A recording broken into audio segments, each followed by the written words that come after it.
हर दोस्तों, आप सभी को आपका अपना चैनल नागपूर्णिमा फाउंडेशन में स्वागत है। आज की इस वीडियो में हम लोग झारखंड का वन टॉपिक के बारे में चर्चा करेंगे। आप सभी जानते हैं कि झारखंड एक प्राकृतिक सौंदर्य से परिपूर्ण प्रदेश है और इसी क्रम में हम लोग आज झारखंड की जो प्राकृतिक वनस्पति है उनके बारे में चर्चा करेंगे। तो चलिए इधर उधर की बात किए बिना हम लोग सीधे टॉपिक में आते हैं कि झारखंड का वन। तो झारखंड में जो वन है उनके बारे में हम लोग चर्चा करेंगे। झारखंड के वन जो है इसमें हम लोग ये भी देखेंगे कितने प्रकार के वन है, प्लस झारखंड के वन का महत्व क्या है। एक चूँकि झारखंड एक जनजातीय प्रदेश है, जनजातीय बहुल प्रदेश है, तो यहाँ का ज़्यादातर जो हम लोग का मार्केटिंग है, ज़्यादातर अर्थव्यवस्था है, वो कहीं ना कहीं कृषि और वन उत्पाद से ही संबंधित है।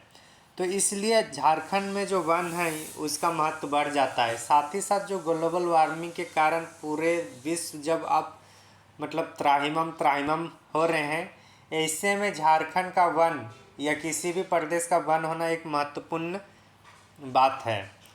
तो चलिए हम लोग टॉपिक को आगे चलते हैं। तो हम लोग का आज का टॉपिक क्या है? झारखंड का वन। ये झारखंड का वन जेपीएससी और जेएसएससी दोनों के लिए इम्पोर्टेंट है, तो हम लोग अच्छा से इसको देखेंगे। तो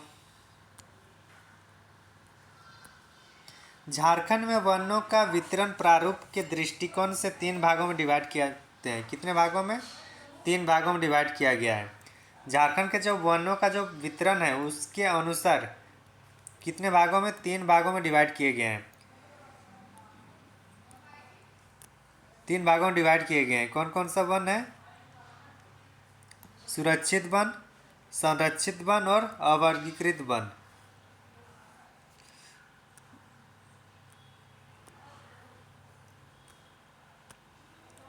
तो 3 भागों में इनको डिवाइड किया जाता है।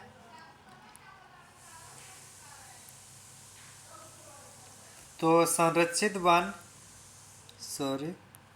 तो सुरक्षित वन जो है, सुरक्षित वन मान के चले कि आप कोई जंगल जा रहे हैं और जंगल में आपको परमिशन दे दिया कि आप अमुक वृक्ष को काट सकते हैं या उनकी डाली को आप काट सकते हैं या फिर आप गाय बैल बकरी चरा सकते हैं। तो ये जो मिला ये क्या है? अनुमति मिला, और अनुमति मिलने के बाद ही आप उस वन में प्रवेश किए। तो इसका मतलब है कि कुछ प्रतिबंध के तहत पशु चराना होगा या लकड़ी उत्पाद गौण उत्पाद जो भी है उसको प्राप्त करना है। तो इसमें भी वही लिखा हुआ है कि जो सुरक्षित वन है, सुरक्षित वन में कुछ प्रतिबंध रहेगा, लेकिन प्रतिबंध के अंतर्गत ही वो कुछ काम कर सकते हैं। बकरी चरा सकते हैं, वहाँ का जो सूखा लकड़ी है उसको इकट्ठा कर सकते हैं, केंदू पत्ता इकट्ठा कर सकते हैं, साल वृक्ष का जो सूखी हुई लकड़ी है उसको यूज कर सकते हैं। तो जो भी वहाँ के ऑफिसर, फॉरेस्ट ऑफिसर जो भी आपको अनुमति परमिशन देंगे उसी का काम वही काम कर सकते हैं, उसके अलावा आप कुछ भी काम नहीं कर सकते हैं। तो इस तरह के जो वन होंगे उसका हम लोग को क्या बोलेंगे? सुरक्षित वन। तो इसमें वही लिखा है कि कुछ प्रतिबंध के तहत पशु चराना या जो भी वहाँ से वन उत्पाद हम लोग लाएंगे। अनुमति के बिना सभी प्रकार की गतिविधियां प्रतिबंध, मतलब अगर अनुमति नहीं है तो आप कुछ भी नहीं कर सकते हैं, इसका मतलब यही है। इसमें और एक देखते हैं कि ऐसे में इस टाइप से जो सुरक्षित वन है ये सर्वाधिक कहाँ पे है? तो सर्वाधिक हम लोग का हजारीबाग में है, फिर गढ़वा में है और फिर पलामू है। तो इस तरह का वन ये हम लोग का 2019 के रिपोर्ट के अनुसार है। 2021 वाला रिपोर्ट में इसको फिर अपडेट करना होगा कि इसमें जो 81.28 टोटल झारखंड का जितना भी वन है उनका 81.28% क्या है? सुरक्षित वन है। कौन सा वन है? सुरक्षित वन है। कितने प्रतिशत? 81.28%। अब हम लोग संरक्षित वन के बारे में चर्चा करेंगे। किन के बारे में? संरक्षित वन। संरक्षित वन पूरी तरह से प्रतिबंध रहेगा। इसमें कोई परमिशन नहीं मिलता है कि आप जाइए लकड़ी काटिए, सूखा लकड़ी घर लेके आइए या पशु को वहाँ चराने ले जाइए। तो इस तरह से कुछ भी वहाँ पे मतलब काम नहीं कर सकते, कुछ भी गतिविधि आप नहीं कर सकते, मानवीय गतिविधि पूर्ण रूप से प्रतिबंध रहेगा। तो उस वन का हम लोग संरक्षित वन कहेंगे। और जो संरक्षित वन है वो सबसे ज़्यादा कहाँ पे, पोरहाट और कोल्हान वाला क्षेत्र में है। ये राज्य का सबसे बड़ा संरक्षित वन है। तो जाहिर सी बात है, अगर संरक्षित वन है तो झारखंड का जो आदिवासी क्षेत्र है या मूलवास मतलब जो जंगल के इर्द गिर्द रहते हैं, वो लोग का कुछ ना कुछ तो प्रत्यक्ष या परोक्ष रूप से वन तो आर्थिक गतिविधियाँ चलती रहती है। तो अगर झारखंड में ज़्यादा अगर संरक्षित वन रख दिया जाए तो क्या होगा, यहाँ की जनजातियों के लिए, यहाँ पे जो जंगल या वन में जो आश्रित है उन लोग के लिए अलग से एक परेशानी पैदा हो सकती है। तो इसलिए झारखंड में ज़्यादा संरक्षित वन नहीं है, इसका मात्रा बहुत कम है और लगभग 18% के आसपास है। कितने प्रतिशत है? 18% है। दिख रहा है ना, ओनली 18% है। ओनली 18% है क्या संरक्षित वन। इसमें आप कुछ भी नहीं कर सकते, मतलब पूरी तरह से प्रतिबंध रहेगा इसमें मानवीय एक्टिविटी। और जो वन सुरक्षित और संरक्षित किसी में नहीं आता है, जो वन सुरक्षित और संरक्षित किसी में नहीं आता है उसको कहाँ रखते हैं हम लोग, अवर्गीकृत वन, मतलब इसका कोई हम लोग वर्गीकरण नहीं कर पाए। तो ऐसे क्षेत्रों को हम लोग, वैसे वन का हम लोग किस में रखेंगे, अवर्गीकृत वन में, जो सुरक्षित और संरक्षित में दोनों में नहीं है। तो इसका 0.14 मतलब 1% से भी कम है। और सबसे ज़्यादा कहाँ पे आई है, साहेबगंज में, उसके बाद वेस्ट सिंहभूम, फिर दुमका। तो इस तरह से हम लोग जो है वन से संबंधित जो वर्गीकरण किया हम लोग, उसको हम लोग देख लिए तीनों को। अब हम लोग देखते हैं कि जलवायु की दृष्टि से झारखंड में वनों का वर्गीकरण क्या है, मतलब जलवायु की दृष्टि से झारखंड में वनों का वर्गीकरण कैसा होगा। तो इसके लिए हम लोग झारखंड में जो वन है जलवायु के दृष्टिकोण से वो 2 प्रकार के हैं। कितने प्रकार के हैं? 2 प्रकार के हैं। कौन कौन सा है उसको भी एक बार देख लेते हैं। एक है उष्णकटिबंधीय आर्द्र पर्णपाती और एक है उष्णकटिबंधीय शुष्क पर्णपाती। मतलब आर्द्र और शुष्क में हम लोग यहाँ डिफर करना है। किसमें? एक है आर्द्र और एक है क्या है, शुष्क। तो आर्द्र जो है वहाँ पे, आर्द्र जो वनस्पति है वहाँ पे 120 सेंटीमीटर से अधिक वर्षा होगी तभी वहाँ पे आर्द्र उष्णकटि मतलब उष्णकटि का आर्द्र पर्णपाती वन का विकास होगा। तो इसमें लिखा है, देखिए 1 मिनट,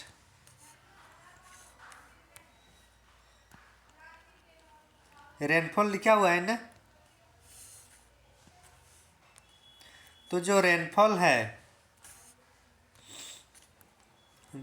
कितना है, आर से रेनफॉल डिनोट कर रहे हैं हम लोग, तो 120 सेंटीमीटर से अधिक। तो ऐसे क्षेत्र जहाँ पे 120 सेंटीमीटर से अधिक बारिश होती है वहाँ पे क्या होगा, उष्णकटिबंधीय आर्द्र पर्णपाती वन। तो इसको अगर देखें तो सबसे जो हम लोग का बारिश सबसे ज़्यादा कहाँ होती है, हम लोग का इधर एक होगा, जो ये वाला क्षेत्र जो होगा सिंहभूम वाला क्षेत्र। ये ज़्यादा क्यों है, क्योंकि इधर बंगाल की खाड़ी से महज 90 किलोमीटर दूर है, तो इधर से आती है। ये वाला क्षेत्र में भी होती है बारिश। रांची के दक्षिण वाला क्षेत्र थोड़ा होगा, और इधर लातेहार वाला क्षेत्र मतलब नेतरहाट वाला क्षेत्र। तो यही 4-5 क्षेत्र है जहाँ पे 120 से अधिक सेंटीमीटर बारिश होती है। तो गिने चुने हैं। तो इसका जो प्रतिशत होगा पूरे वन का जितना प्रतिशत है झारखंड में, उसका सिर्फ और सिर्फ 2% ही ऐसा है, 2% ही खाली ऐसा होगा, सॉरी 2% ही ऐसा है जो मतलब उष्णकटिबंधीय आर्द्र पर्णपाती वन प्रदेश होगा, उष्णकटिबंधीय आर्द्र पर्णपाती वन। अब हम लोग इसको चर्चा करते हैं कि उष्णकटिबंधीय शुष्क वन के बारे में। जैसे आर्द्र मतलब ऐसे कि मान के चले आर्द्र है, मतलब वहाँ बारिश की मात्रा ज़्यादा होगी तो वहाँ आर्द्र है। तो जब झारखंड में 2 ही प्रकार की जलवायु प्रदेश वनों के मतलब वर्गीकरण में जलवायु की दृष्टि से जो वर्गीकरण करते हैं उसमें सिर्फ 2 ही प्रकार का होता है। तो जब आर्द्र में सिर्फ 2 पॉइंट के आसपास है तो बाकी तो पूरा 98-97% हो जाएगा ना। तो इसी में देखते हैं कि जो शुष्क है, शुष्क क्या होगा, जो इसको छोड़कर आ जाएगा, किसको, आर्द्र पर्णपाती वन प्रदेश को छोड़ दिया जाए तो बाकी क्षेत्रों में कौन सा आएगा, उष्णकटिबंधीय शुष्क पर्णपाती वन। तो ये वाला आ जाएगा। और इसका प्रतिशत कितना, अच्छा इसमें जो रेनफॉल है वो 120 सेंटीमीटर से कम होनी चाहिए, ये दिखा रहे हैं ना, 120 सेंटीमीटर से कम बारिश होगी तो वहाँ पे क्या होगा, उष्णकटिबंधीय शुष्क पर्णपाती वन प्रदेश।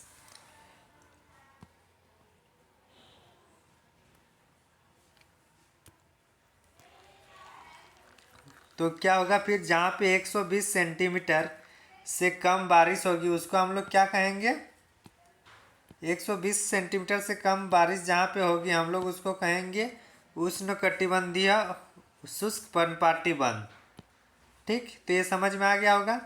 इसमें और एक चीज, अच्छा हम लोग जो उष्णकटिबंधीय आर्द्र पर्णपाती वन कहे, उस वनों का राजा, सबसे बड़ा वन को उस मतलब सबसे बड़ा लंबा चौड़ा जो है वो साल का वृक्ष है, वो साल के वृक्ष है ना, तो इसीलिए इसको उष्णकटिबंधीय आर्द्र पर्णपाती वनों का जो राजा किसे कहा जाता है, साल पेड़ को। तो ये समझ में आ गया होगा। इसमें हम लोग ये चित्र भी दिखाया है छोटे से ये जगह में कि उष्णकटिबंधीय शुष्क पर्णपाती वन प्रदेश कहाँ कहाँ है। तो जो जहाँ पे आर्द्र पर्णपाती वन प्रदेश है उसको छोड़कर बाकी वाला क्षेत्र कौन सा होगा, उष्णकटिबंधीय आर्द्र पर्णपाती वन प्रदेश होगा। तो यहाँ तक किसी को डाउट नहीं होना चाहिए, डाउट है तो ज़रूर कमेंट सेक्शन में ये कर दीजिएगा, वहाँ से हम लोग कंफर्म कर देंगे कि कहाँ डाउट हो रहा है और क्यों का डाउट हो रहा है। तो आगे चलते हैं हम लोग दूसरे स्लाइड में।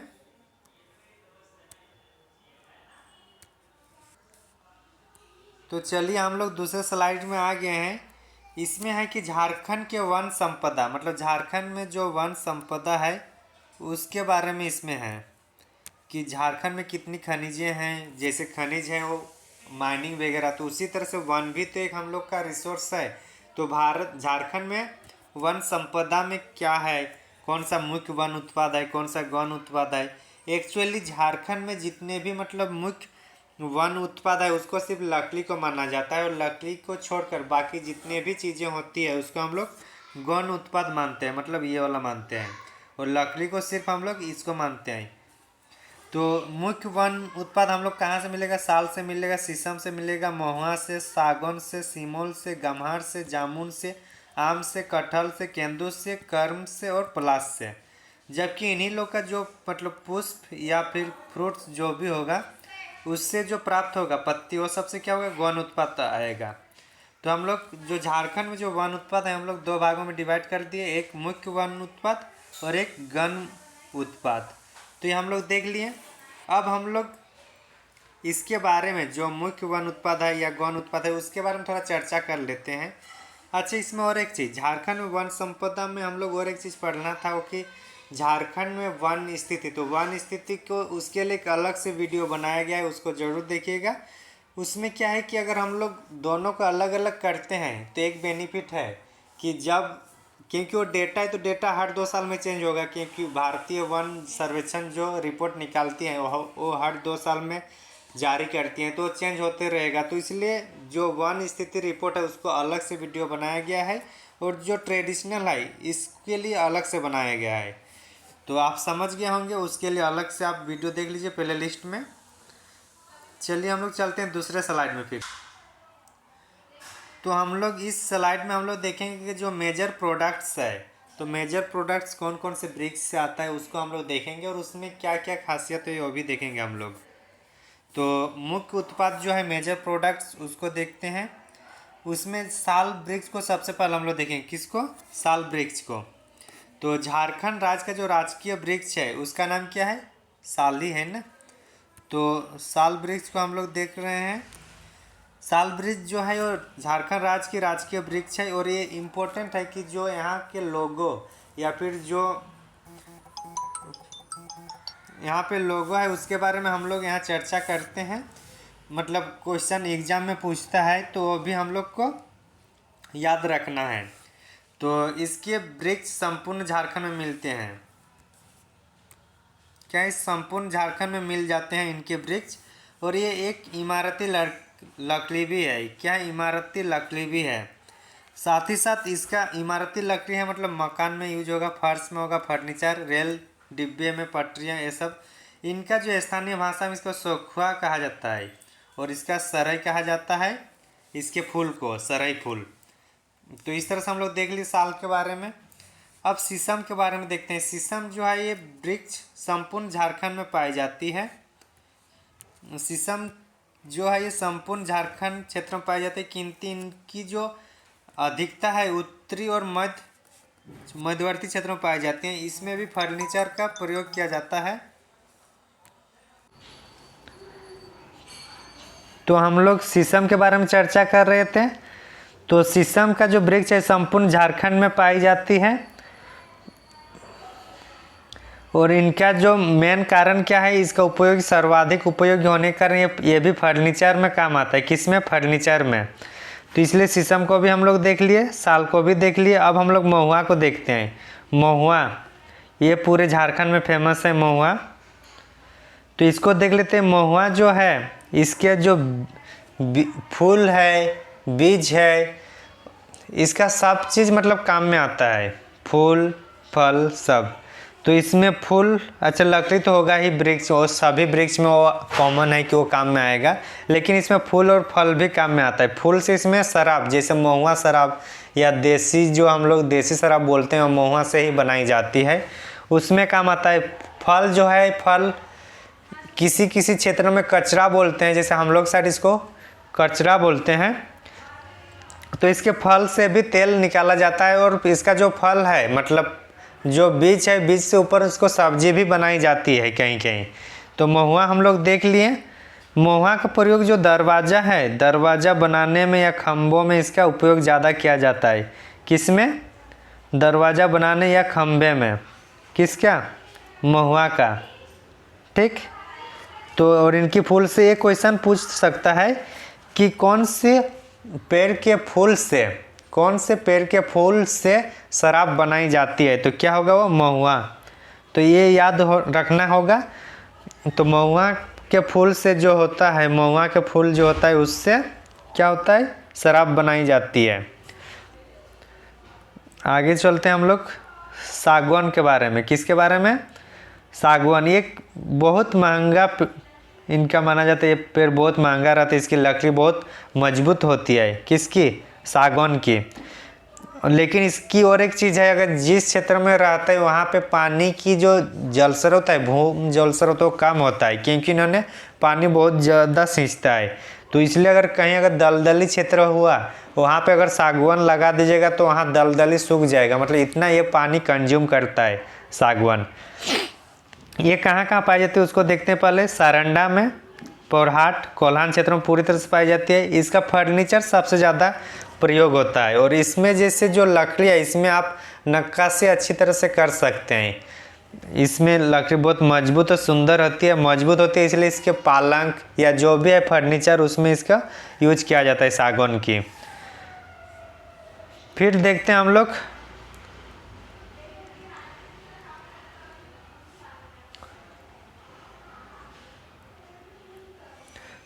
तो हम लोग देख लें हर्रा और बेहरा। ये सिर्फ दवाई के लिए यूज होता है हर्रे, और बेहरा जो है दवाई और लकड़ी दोनों के लिए यूज होता है।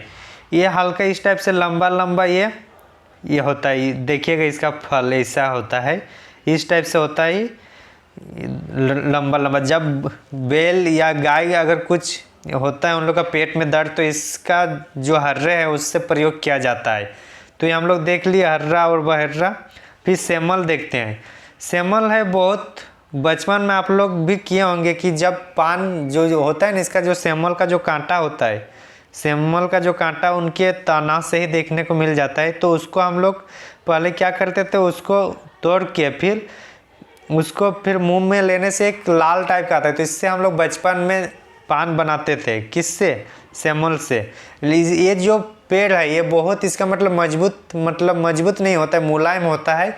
और मुलायम होने के कारण पैकिंग के लिए जितने भी पेटियां बनाई जाती है, जैसे फ्रूट्स कुछ लाया जाता है, तो फ्रूट्स के चारों ओर जो पैकिंग की जाती है जिस लकड़ी का, वो क्या होता है, सेमल ही रहता है। तो ये समझ में आ गया होगा। आगे हम लोग देखते हैं गम्हर के बारे में। किसके बारे में? गम्हर।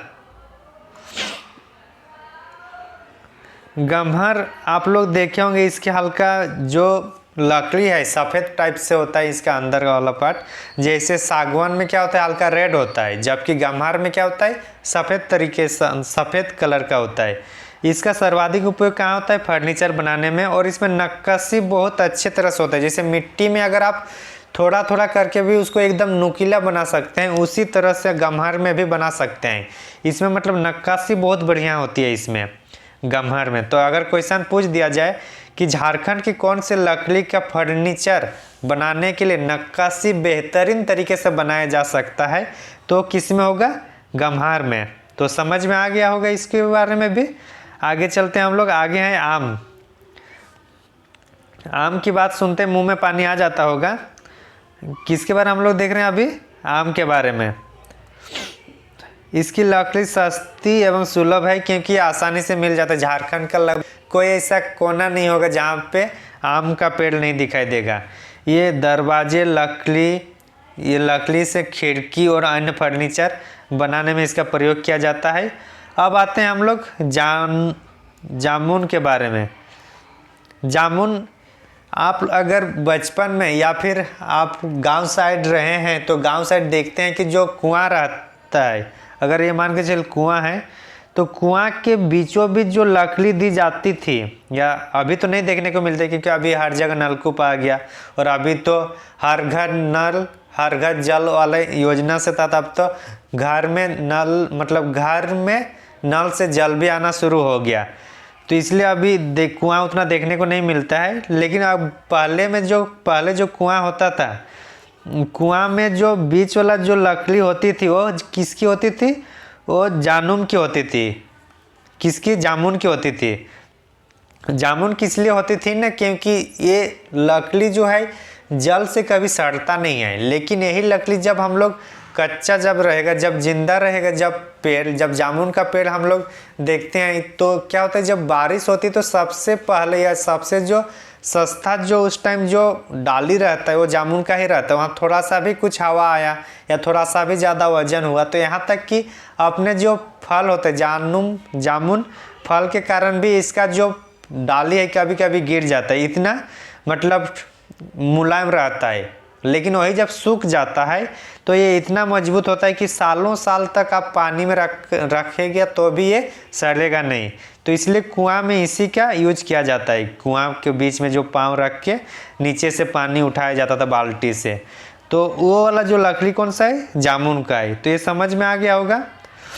अब देखते हैं कुसुम। कुसुम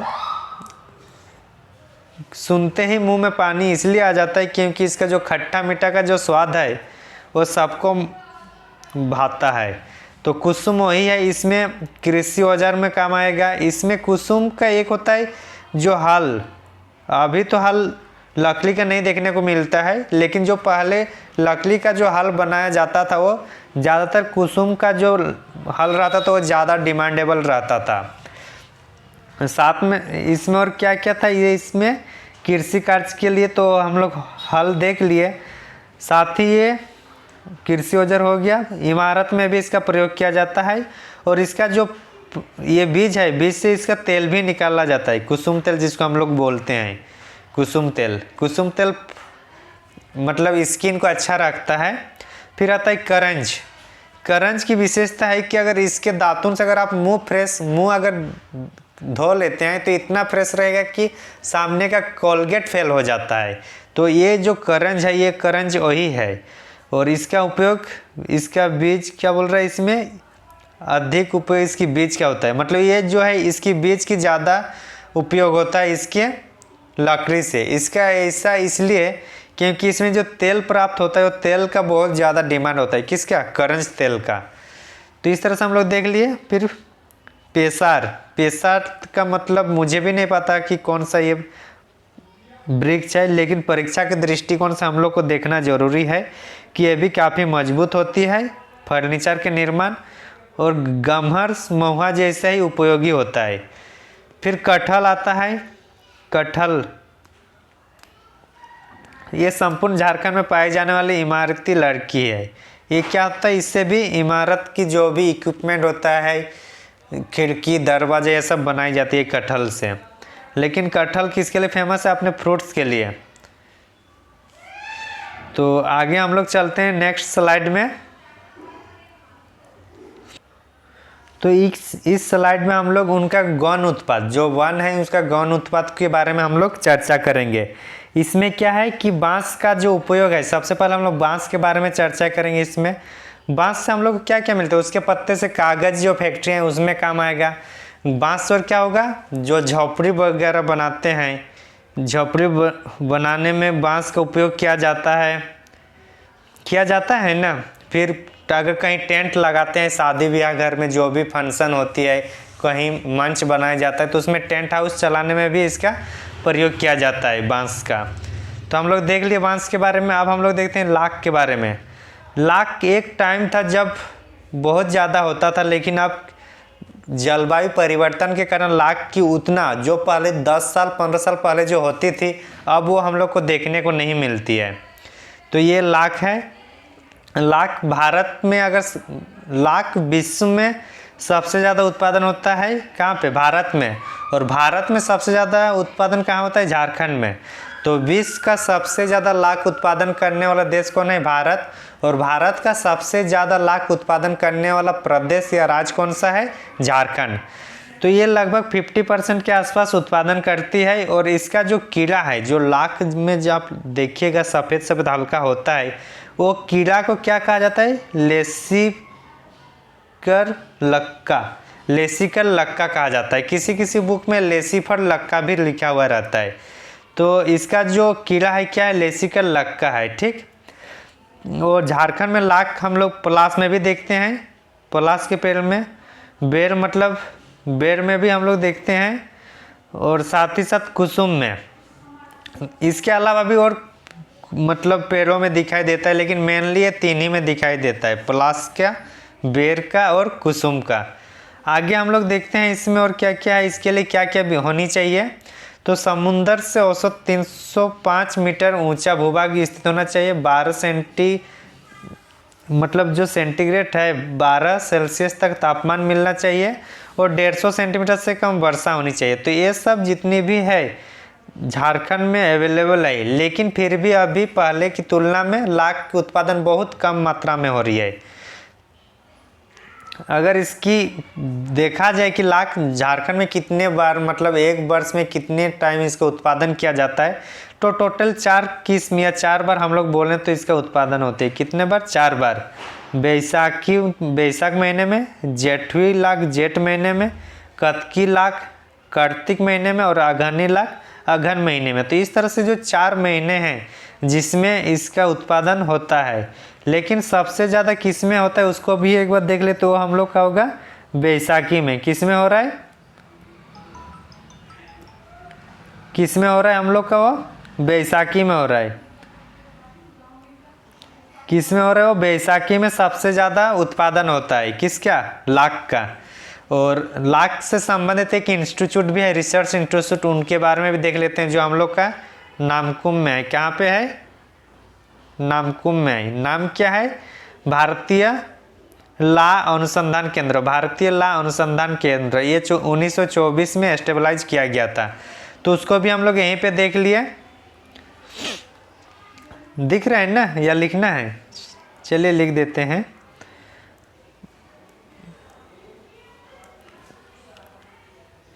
भारतीय ला अनुसंधान, भारतीय ला अनुसंधान केंद्र, ये कहाँ पे है? नामकुम में है। और ये कब इसका गठन किया? 1924 में, ठीक। इसको भी इसी जगह पढ़ लेंगे तो हम लोग को आगे भी और बार पढ़ेंगे तो रिवीजन हो जाएगा। तो आगे देखते हैं फिर तेंदुपत्ता। तेंदुपत्ता का क्या होता है? झारखंड में जो बीड़ी बनाई जाती है वो किससे बनाई जाती है? तेंदुपत्ता से। किससे? तेंदुपत्ता। बीड़ी निर्माण में इसका उपयोग होता है, ठीक।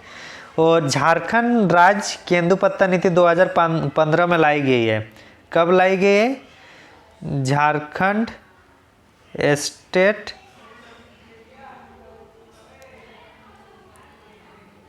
झारखंड जैसे एसटी से स्टेट झारखंड स्टेट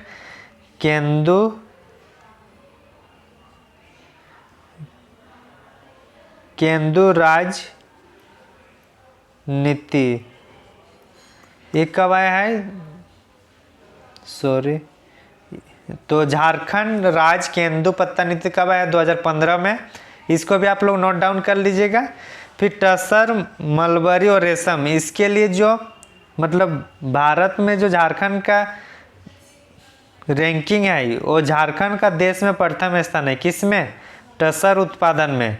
हम लोग लाख उत्पादन में भी देखे, भारत में लाख उत्पादन सर्वाधिक मात्रा में झारखंड में होती है और टसर में भी सर्वाधिक उत्पादन कहाँ पे होती है? झारखंड में होती है। और ये टोटल कितने भाग?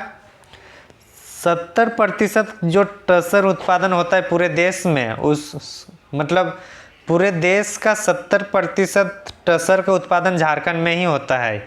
और ये साल अर्जुन मतलब आसन एक होता है, आप आसन भी बोला जाता है लोकल लैंग्वेज में, तो अर्जुन का मतलब आसन वृक्ष है, आसन वही एक ही है। शहतूत ये सब में इसकी पाई जाती है। और टसर के लिए झारक्राफ्ट का भी एस्टेब्लाइज किया गया है। झारक्राफ्ट जहाँ पे झारखंड का जो सिल्क है उसको डेवलप करने के लिए।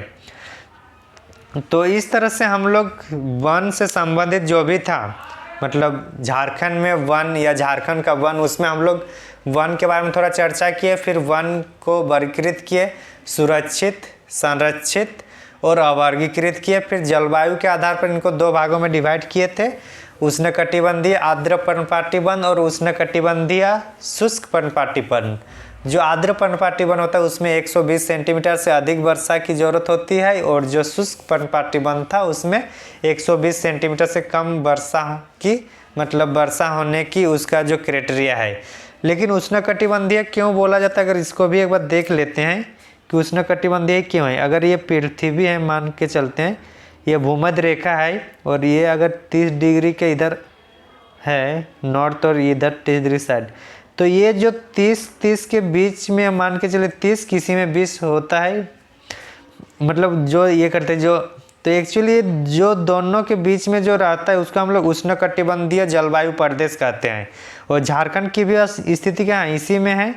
तो इसलिए झारखंड में जो वन है उसको उष्णकटिबंधीय वनों में ही रखा जाता है, क्योंकि ये यहाँ पे और 30 डिग्री नॉर्थ और 30 डिग्री साउथ के बीच में ही झारखंड का भी लोकेशन आ जाता है। तो समझ गए होंगे। तो आप लोग को हमारा वीडियो कैसे लगा ज़रूर कमेंट करके बताइएगा। और आप अगर नए हैं इस चैनल में और आपको कंटेंट में अगर सही लग रहा है तो ज़रूर सब्सक्राइब कर दीजिएगा। Thank you for watching.